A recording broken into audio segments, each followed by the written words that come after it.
Welcome again to the 30-second podcast of my YouTube channel at Let's Chat About You Today.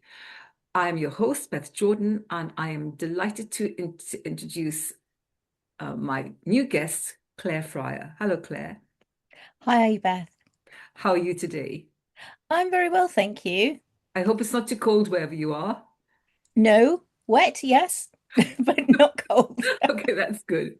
Before we continue, Claire, I want to just remind our listeners why we're here and what is the purpose of this channel. So the purpose of Let's Chat About You today is to give indie authors and self-published authors an opportunity to talk about the books they have written. Some have written their books maybe 10 years ago, but had done nothing with it. Some have written them no more than 2 years ago, 6 months ago. Whenever they've written the book, I interview them to give them a voice because often our voices are unheard, and this is an opportunity to have Claire Fryer's voice heard. And she is going to talk to us about her fantasy fiction book called The Invitation. So, Claire, let's talk about your book, The Invitation. It's an interesting topic, and the invitation I always find is a word that conjures up a lot of things, so to speak. Yeah. So, Claire, take us back to the beginning.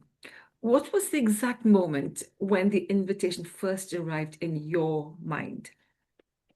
Well, after I finished work, I joined a creative writing group, Hmm. and that group really gave me the chance to write, which wanted to do forever, Hmm. but never had time, of course.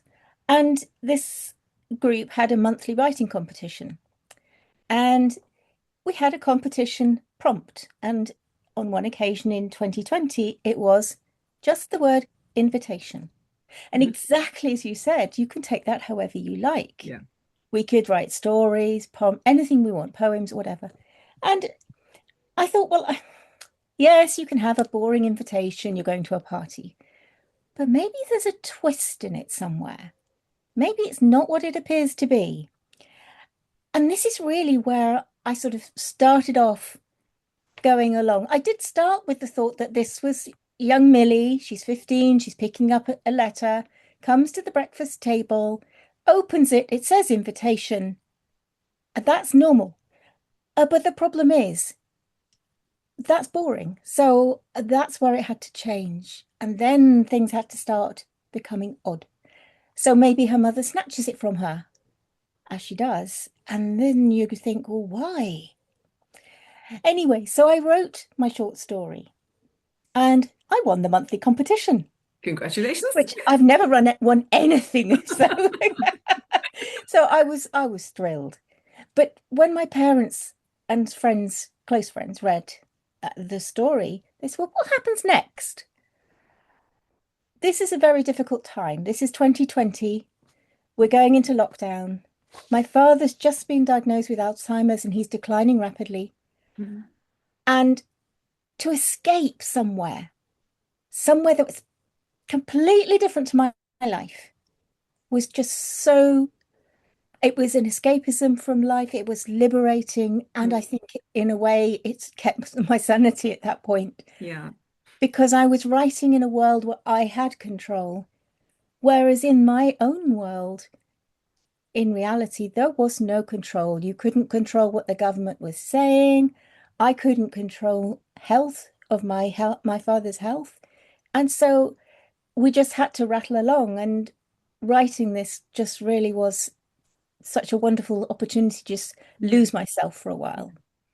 And luckily, Dad had read the first three chapters, which were the original short story, and they Mhm. still pretty much the same as that short story. Yeah. He Yes. didn't see the final book. Mm. And in fact, neither did my mother. She knew the book had been written, but unfortunately, she passed away before it was published. Mm. Um, and in fact, it was published on her, what would have been her 92nd birthday, Okay. the first birthday without her. Oh, So in sorry to hear that. 2024, nearly 2 years ago, Yeah. we passed, we published. And the book itself gave me so much to hang on to. It was the thread that kept me going. It gave me something to keep going when Yes. everything was out of my control. Yes, because that, as you say, was a very specific time in so many of our lives. What Yes. was interesting is what lockdown did for so many people. It gave them an Yes. opportunity to stop, for you to write your book. For myself, I too started a creative writing course during that time, and I'm really grateful. I know it Yes. sounds terrible to say. I was very grateful for that lockdown, for that space and time to slow down and enter a new world. You entered a new world. I entered a new world. Well, yes, I had to create a new world because my own life was just so crazy. Yeah. Because lockdown was secondary because of everything that was happening with my Yes. father. Yes. Yeah. And so to have my own space Yeah. where I could just work and see things. Yeah. But it Yeah. was important to me that Dad had read it. He was a poet and an author himself. And Yeah. so I really needed that sort of recognition Yeah. that, and he accepted, he agreed, he liked my short story. Yeah. And that gave me the confidence to really just go with it. Mm. And was Um, your father a published poet? yes. Okay. He was published in a lot of places and in a lot of anthologies, but not one of his own. Oh, Something I plan to rectify in the future. yes. It would be good, wouldn't it, to publish Mm, under his name? Yeah. absolutely. Be Yeah. exciting. Okay, so thank you for that background to how you started to write. It's really important for listeners to actually hear that sometimes a specific moment in their lives would be the best opportunity for them, like you and like myself, to start something brand new. So if you could talk a little bit about the storyline, just a brief synopsis, and more than anything else, what does this story mean to you?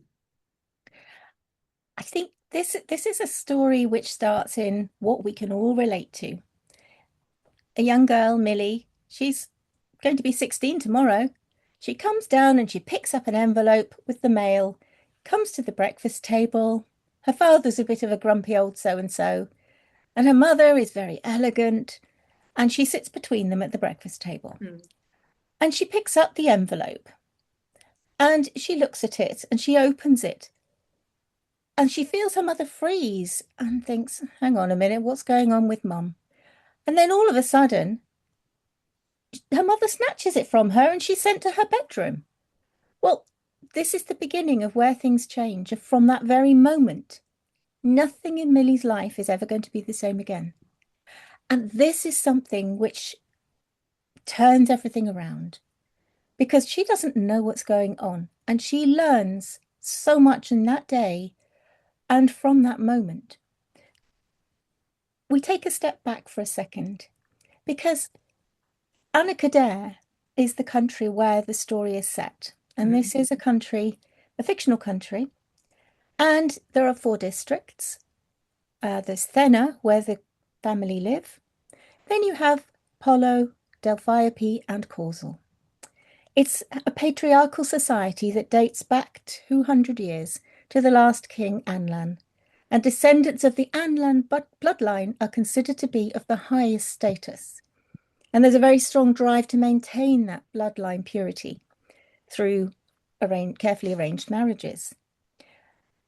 However, mhm, nothing's ever going to be that easy because when you start making such strict enforcements, you get secrets buried.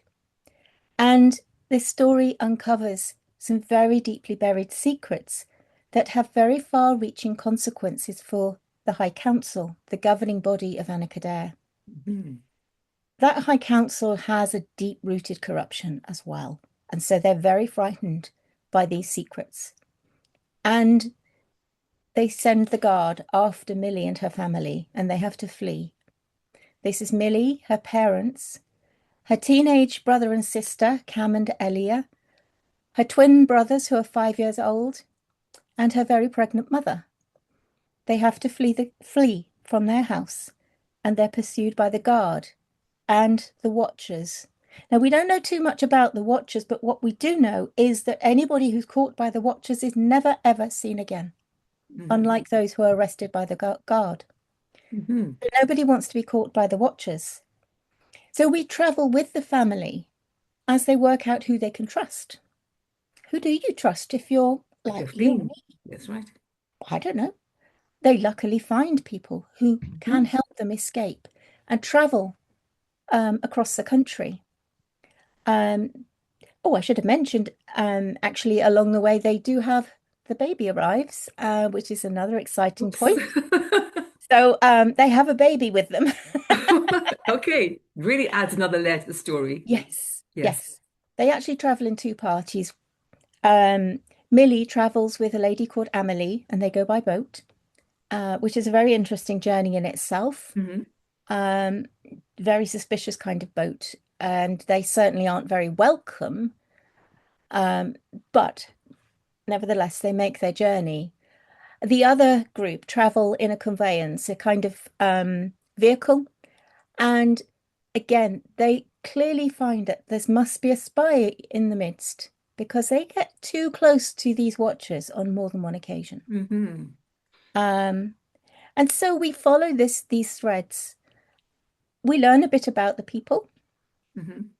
We go, sometimes we take some of the stories behind where they are, and we eventually reach the point at which we have to find out, are they going to escape or are they going to be caught? And it's a close point. You certainly have already created the tension and the wondering because the fact that they're split is a new dimension to the story. Yes, So, will the watchers be following Millie or will they be following the rest of the family or both.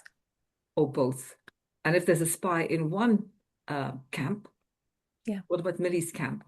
exactly. Exactly. Very good. You got me hooked already. That's a fabulous because that's important, isn't it, for our listeners to know that the to get the reader hooked into your story right from the beginning, as you said earlier before we were um, on this video, uh, that the very first line of the story is the hook line that Yes. keeps the listener or keeps the reader totally involved in the story. And Yeah. I think that that is yeah, I think to find that hook, the very first line is probably one of the hardest parts of the writing, I think, Oh, unless, I agree. yeah, or Yes. else somehow you eventually come, oh God, yes, that's the hook. That's what's going to Yes. keep my readers involved all the way through. Yeah. Thank you for that. I don't think you should give anything more away about the story, Oh, too no. many details otherwise. So I have a sense, though, that some of the themes in the story are about identity, because I really picked up that Millie's mother snatched the letter away. So already I'm thinking, okay, Millie or the mother or the father, who are they really? So already my mind is working about that. So it's about identity. Memory definitely comes into this because the Yes. past, yeah. And the stories we tell ourselves to survive. How are Yes. they going to survive? Would I be correct in thinking along those lines? Yes. It is in part about finding new identities, discovering you're not the person you thought you were, Hmm. but you don't have time to assimilate that because you're fleeing for your life. And Yeah. this is what happens with Millie. She has a very, very difficult journey. She's Hmm. traveling with someone she doesn't know, or she's only met very briefly, and she's not with her family. And she's heard all sorts of things about her life that aren't what she thought. Hmm. And so she's having to cope with that as well as having to move forward. The family themselves in their party, they're also discovering things about themselves that they didn't know and Hmm. that are only surfacing at this point because maybe provoked by the dire situation they're in. It's a very real peril that they're in. And so sometimes that provokes things to arise because of the urgency. And so we have those kind of things happening because of the urgency and things that are driven by the fact that we are in these circumstances. Like Hmm. for Millie, Hmm. she can't cope, she can't assimilate who she is. Um, and in the other vehicle, they've got people with changes happening. And again, they're only happening because the emergency is provoking them. Yeah. You mentioned about uh I think you said this is a strong, powerful message to the High Council and they Yes. don't like it. Could you expand a little bit, not too much, just a little bit on what you meant by that? Yes. The High Council is a very powerful group. It represents all the districts and all the organizations as a governing body would. Mm, But it's more than that because it also has power over maintaining purity of the bloodline. Now, it is a very patriarchal society, and so therefore women don't have much of a voice. Women are expected to do as their husbands, fathers tell them to. mm, They are they are the ornament beside the husband. mm. They are the decoration, but they don't have a voice. And this really is part of the threat to the High Council. They don't want women to have that voice Hmm. because if they did, that could threaten the integrity of the bloodline. Because women, of course, are a vital part of any sort of ancestry and Hmm. their descendants. Hmm. So, really, we're looking at that, and they are worried. They're really worried about any involvement of women. And this is where the threat comes to them, partly from the secrets that are coming, and partly because it's women that are driving it. So let me just interrupt you a moment. So this is really intriguing because Millie got an invitation, but we Mhm. don't know what the invitation is. Yep. Her mother, who's quite a dominant character, even though the council may not think so, she's quite a dominant force in the family, Yes, she snatches is. it away. So already we get a sense that there's a very close connection between something like Millie's heritage or the mother's heritage and the High Council, whom they're going to know about it. But there's all these secrets that nobody's Hmm. going to talk about until one Yes. day it's going to start unraveling. And then the Yep. consequences are going to be very dire for the High Council. Oh, I would Yeah. like to know what the secrets are. They're very destabilizing for the High Council, Yes. and they're very close to home. The High Council is almost, I say incestuous, they have a lot of family connections in Mm, who sits on the High Council, mm, and they like those connections to pass down. So yes. anybody with connections to the High Council, and I should say Millie's father, Rush, sits on the High Council. Ah, Um, so it is part of the complication. Um, and it also adds a different layer in terms of changes because yeah. you then have question because he starts off as being a very strict father, a Hmm, very perhaps not a very nice husband either. hmm. But then you wonder, does he really want to be that person or does he actually want to be somebody else? Aha. I have questions of identity, Yeah, as we mentioned absolutely. earlier. And Yeah. it's not just women that can have that question. Yeah. Men can have that change of identity too. I'd like to ask you more, but I don't want to give away the plots. Oh, of I'll course not. restrain myself a I'm little just bit. going to pull my curtain across Yeah, so you can. sure. I notice the sun is now coming over the Yeah, place. I thought I got it far enough across. There we go. Yeah, it's a little bit, but I think it's fine. I can Yeah. see very clearly, no problem. So, with all of these threads and subplots happening, because it's moving quite quickly, the story now. How do Yes. you weave this into your plot and into the story? How are you going to weave all these threads and these secrets into your story? Well, I think I know a lot of people use plots, they map it all out, and I have to Hmm. say, with the invitation, I didn't. I Okay. just, the only thing I did was I created a map because as I was talking about a journey and I was talking about places, I wanted to know, well, is this a realistic kind of expectation to go, I don't know, an hour's this distance and what does it look like to travel this way or that way? And so Hmm. I drew my map. And Okay. there is a map at the beginning of the book, Yeah. which shows Anna Kadare. And so therefore the places that are important are actually picked out. So Yes. my map really sort of led the story because that was to me the driver. Hmm. But the rest of it I let it go. I just You just let it flow. I let it Yeah. just flowed because it just felt right. And because it's fantasy, when you come to a problem, you have control of the solution. That's I was going to pick up on that. I thought so that's the beauty of storytelling, isn't it? Because Yes, we as the writer have the power to change the world. absolutely. I really like that. And I do love maps as well. Yeah. I just think of Lord of the Rings and that wonderful map that was there. Yes, You know, exactly. and anytime you get a bit lost, you can go to the map and work out where everybody is, and Yeah. therefore because some of the stories in fantasy fiction, they go into series. Yes. And you kind of need to get a handle because as the story evolves, you can get a bit lost in where have all these people gone and where they're traveling to. So having a Yeah. map Yeah. really creates a sense of stability. It makes it feel more believable because Yeah. you can follow a journey rather than you're not sure if it's dipping in and out of reality. Hmm. You have to have your reality, even in fantasy, I think. Yes. It's a different kind of reality, but Yes. it has to be believable. Yes, absolutely agree with you.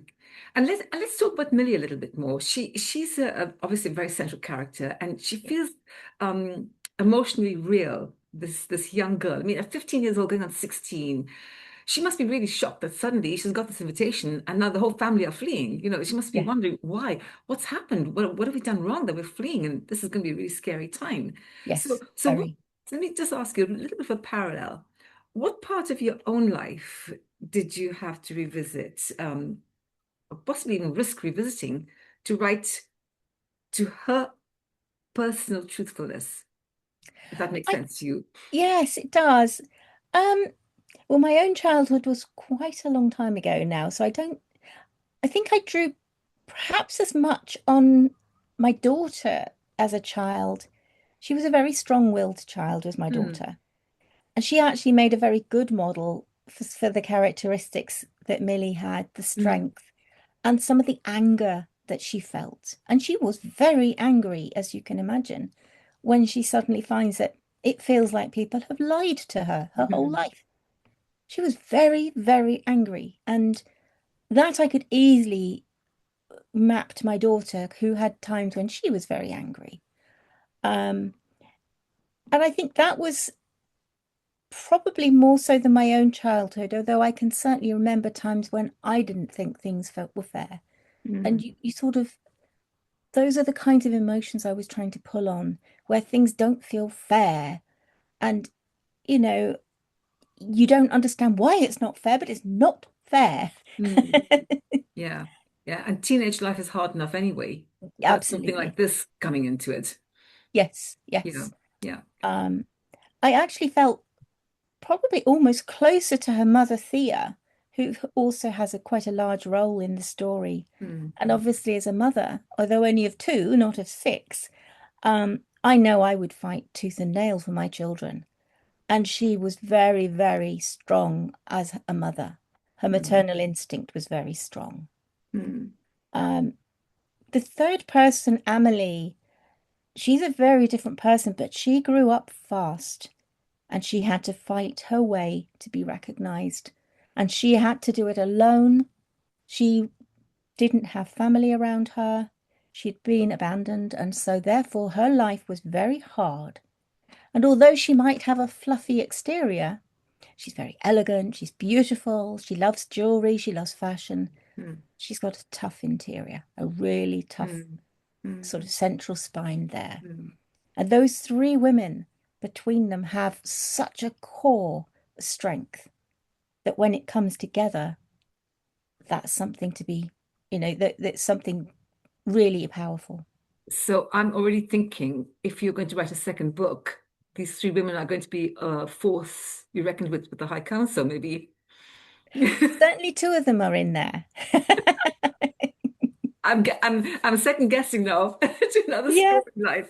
I want to just go back to the central part of your story and its meaning behind it. The government in Anakadi, Annika Dare. Anakadair Yeah.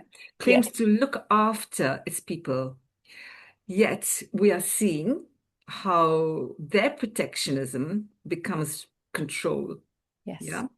So very what part much. of that dynamic, safety turning into possession, so to speak, felt the most personal or unsettling for you to write? I'm quite a peacemaker as a person. I'm not somebody who likes um arguments and being in that kind of uncomfortable situation. So writing something that's convincing when you have someone who wants to impose their will, they're willing to capture people, they're willing to even, although it's not mentioned necessarily, but even to commit murder for that. Hmm. They, those are quite difficult things to write when it's not your natural way to Yes, write. yes. Um, Certainly where you have a strict hierarchy, it almost puts my back up when they're saying women, kind of thing, Hmm. because I'm thinking, blow that. Yeah. But sometimes it's good to write from that opposite perspective, even though you have to sort of second check yourself. Hmm. Um, it's quite a good exercise writing from that side to just say, well, hey, actually, we do have bad along with good, Hmm. and a government has to make difficult decisions. They don't have to be good decisions. They need to make decisions, though. Hmm. And this is where we sit here. So I think excuse me, the government and some of the more corrupt councillors were more difficult to write, um, and particularly where it's scripted conversation, which some of it is. Hmm. Um, that was more difficult because I don't like being nasty. Yes, that's interesting because as a writer, you've got to draw the balance to show the balance. And as you said, if your characteristics are not brutal or ruthless, then how do you write? So how do you think if thinking about our listeners listening, and if they're wanting to write stories, how do you, as a writer or as an author, not a, as an author, how do you come out? How do you respond to that challenge of being not that person, but having to write that? Do you just become another character yourself? Do you step into yourself as another character? So I actually feel you do to a certain extent. I have to look at that. I have a little backstory for the primary characters, and I have to look at that person and I have to look and say, well, what would that person say? And sometimes I've got somebody in mind that I can perhaps relate them to. And for one person in particular, yes, I'm in another writing group and there's a lovely guy there, but he's very brutal in his language, and that was perfect because that really gave me a Mm, different way to think about things. And mm, looking at some of his writing really gave me some of that inspiration. So it was that I think looking at people that relating to people makes writing some of those characters easier. yeah, yeah. Yes, thank you for that because I think that's a really, really good tip. Um, so what did just thinking back to you now, much more than the actual story, what did writing the story do for you and teach you about the parts of your own past that still shape you? I think for me, it was a validation of a long-held dream. I've always written poetry because that's quick in my mind versus writing a novel.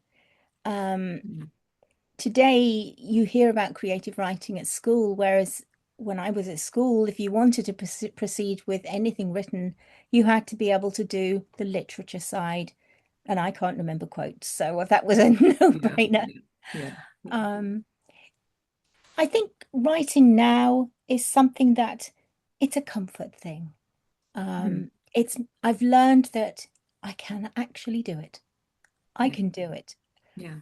And it's given me a different side to myself.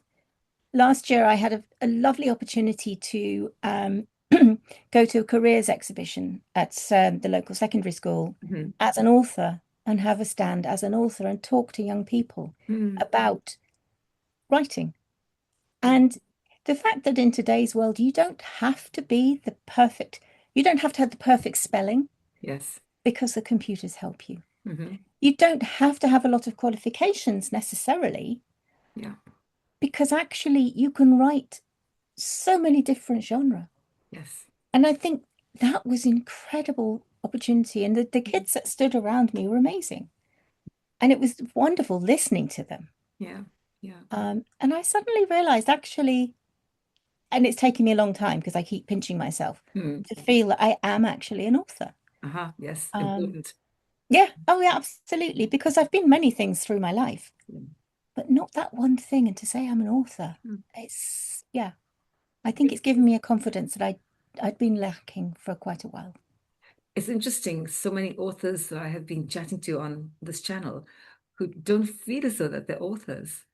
And they can either say, pinch themselves and say, I don't think I'm an author. I've written 4 books or 6. I'm not an Yeah. author. So I have to ask them the question, well, what do you think an author is? Or what does it mean to you to be an author? So let me ask you that question then. What does it mean to you to be an author? Do you know, it's a difficult question. It really is because I mean, part of me, and I'm going to do it. I wasn't, but I'm going to.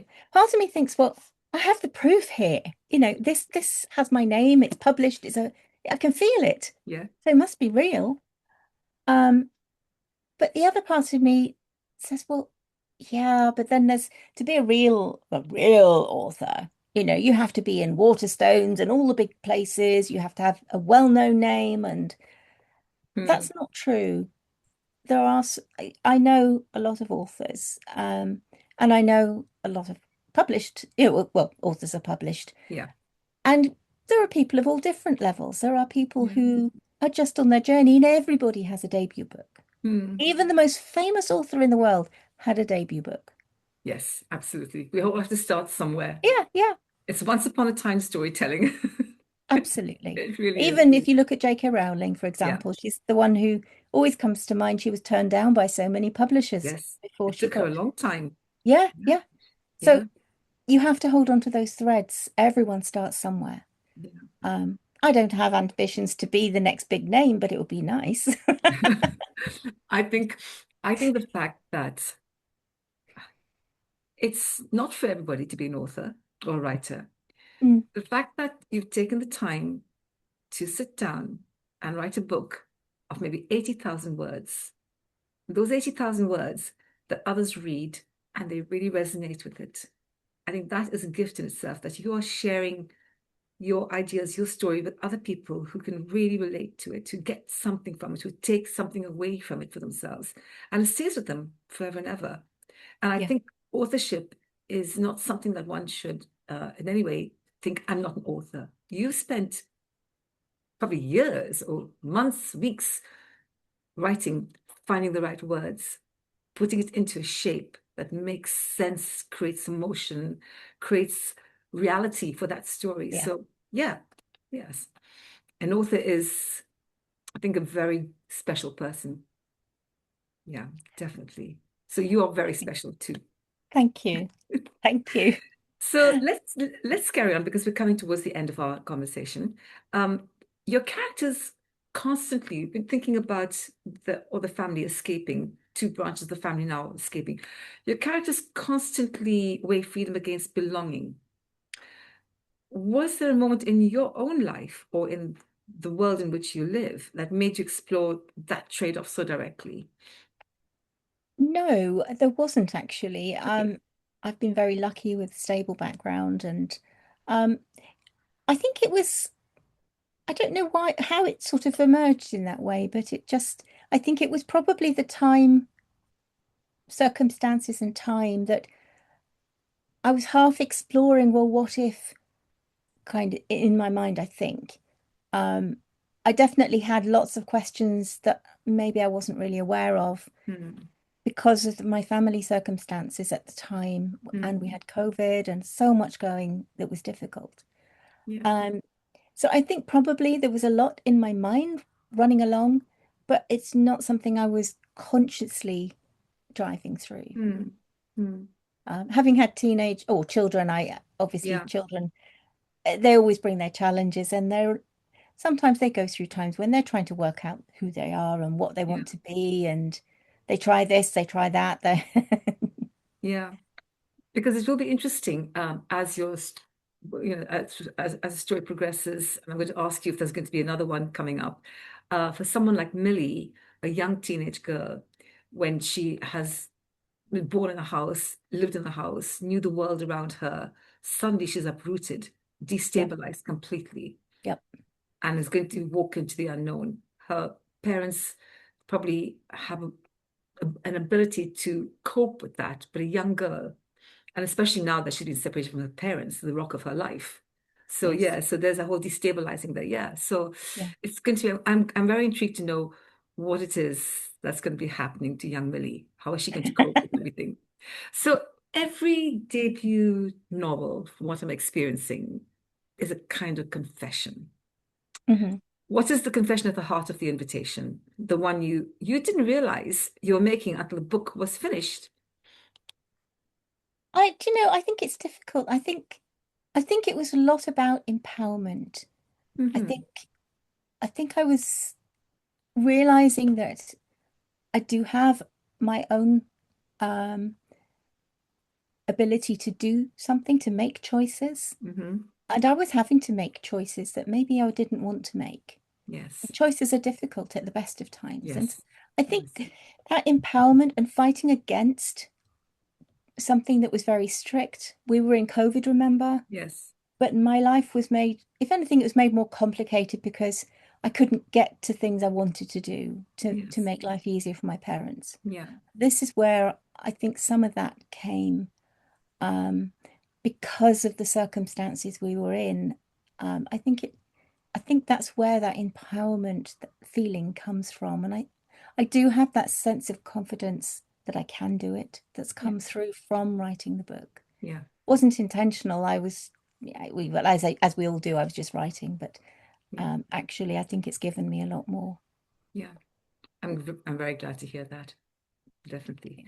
And when readers close your book, what do you hope they will begin to question about their own lives, uh, even their own past and the secrets from their past? I didn't go into the whole area of secrets and family secrets. I decided to not go into that. But when readers question their own lives, their own past, or even the systems in Yeah, which we are living, claim to protect us, what I do you think hope the readers will take away? I hope readers will feel that um, secrets, whether they're told or not, still have power. And sometimes they can be more damaging than you think if they Mm, are revealed. mm, But sometimes even a difficult secret can actually bring something wonderful out of it. You can make mm, something incredibly different just by knowing that secret. So I think sometimes those deeply buried secrets can actually, well, they're very powerful because they are buried deeply, but sometimes they can bring a new energy to life, and that can be a very positive thing. mm, Um, I think when people finish reading the story, I want them to feel a sense of there is a possibility they can do anything they want to, but they just have to have the strength and sometimes finding someone who feels the same, join together and then mm. move forward. Sometimes that you need. But Yeah. I want to leave the reader with questions as well because I want them to wonder, do they escape? Do they all safely reach? And there is a question about Millie's young man, Ian. Oh, Um, he's supposed to be there. Um, do they meet up or not? okay. So are we having book two coming along? I am writing book two. Okay. I have a working title of The Dark Covenant, um, but it will contain a number of the characters from The Invitation, certainly key ones. So, yeah, watch out Mm, for that. I don't have a publication date, but it's more than halfway there. okay. The Dark Covenant. This, Yes, this is the next one yes, after the invitation. absolutely. Thank you so much, Claire. And thank you. And Claire, where can listeners and readers buy your book currently? It can be bought on Amazon as an ebook or paperback, Hmm. or from my website, clarefryer.co.uk, where I still have some signed copies, and you get a special map as well. Okay. Sounds very thrilling. Thank you so much, Claire, for taking the time to come and chat about your book, The Invitation, everybody, by Clare Fryer, available on Amazon, as well as from Clare Fryer's own website, which is, can you repeat that again, Claire? clarefryer.co.uk. Thank you so much, Claire. Thank you very much. Thank you for And inviting me. it's been my pleasure. And just for our listeners, there will be another guest coming on in the next couple of weeks. So I do hope that you will join us, join me, join my new guest to hear more about another indie author story and secrets that may be revealed, but not yet. Thank you so much, Claire. Thank you very much for joining me today. You're very welcome. Thank you. Thank you. So thank you once again for listening to my last guest, Clare Fryer, on Let's Chat About You today. I do hope that you thoroughly enjoyed listening to Claire's fantasy, what is it called? Fantasy fiction, The Invitation. And I hope you'll take the opportunity of going on Amazon and looking up Clare Fryer's The Invitation and reading it. I think it's going to be a wonderful, wonderful fantasy story. I personally love fantasy stories. I've spent days and days and days curled up in my bed when I haven't been feeling very well, reading a lot of fantasy. So thank you once again for watching, and please do look out for the next video podcast chat with a new indie author. Thank you and goodbye.